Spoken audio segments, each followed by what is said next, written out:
How to write expression in radical form. So 7 and 1 half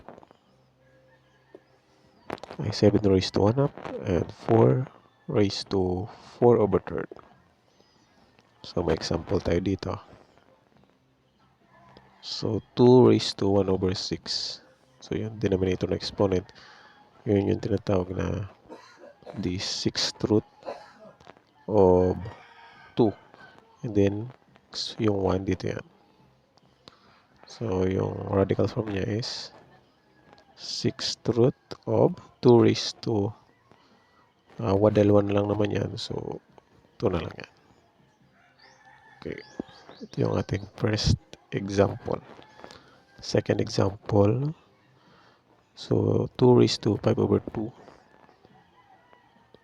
So ito yan. And then yung denominator is square root yan. Square root. And then may exponent tayo na 5. Or pwede yan sa square root of 2.